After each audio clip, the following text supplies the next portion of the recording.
યુદ્ધની સ્થિતિ વચ્ચે સુરતમાં ઓનલાઈન એલપીજી ગેસ બુકિંગ બંધ કરી દેવાતા લોકોની ગેસ એજન્સીઓ પર લાઈનો જોવા મળી, સાથે લોકોમાં ચિંતા પણ વધી ગઈ છે.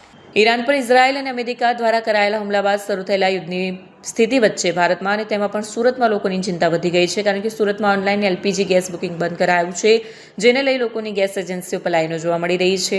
ગેસ બોટલ નહીં મળે તેવી લોકો ચિંતામાં દેખાઈ રહી છે. લોકોએ કહ્યું હતું કે ગેસ બોટલ ઓનલાઈન બુક કરાવે તો થતા નથી. સરકારે તારીખમાં ફેરફાર કરતા લોકોમાં ચિંતા જોવા મળી છે. લોકોએ સરકાર પાસે ગેસનો પુરવઠો યોગ્ય પ્રમાણમાં મળી રહે તેવી વ્યવસ્થા કરવા ચિંતા વ્યક્ત કરી છે.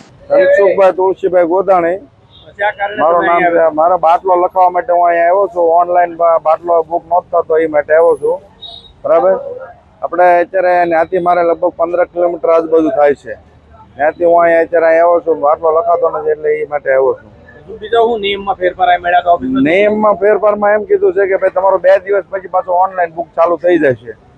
અત્યારે તમારું બુકિંગ કરાવ્યું? હા.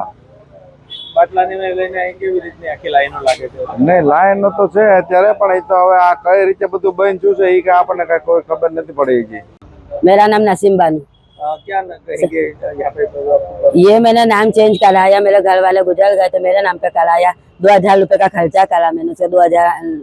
तो फिर बोले बाटला नोंधा गया, 8 दिन हुआ जी बाटला आया नहीं। घर पे से भी फोन करते तो यहाँ पे उचकते नहीं हैंगे, तो बाटला नोंधाता नहीं हमारा, तो उसकी प्रॉब्लम है हमारे को। इस तरह की परेशानी हो रही है? हाँ, तो बाटला नहीं है तो हमारे को खाना बनाने में हर एक रमजान महीना चलता है तो सभी चीज की एक ही बाटला है मेरा चोपड़ी के ऊपर, तो इसके लिए करके मेरे को परेशानी होती है।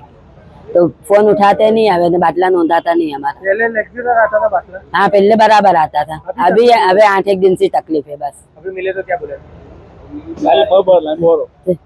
अभी यहाँ सब लाइन में खड़े थे, आगे जाने नहीं देते, बोलते लाइन में खड़े रहो, आगे जाके बात करेंगे तो खबर पड़ेगी क्या बोलते।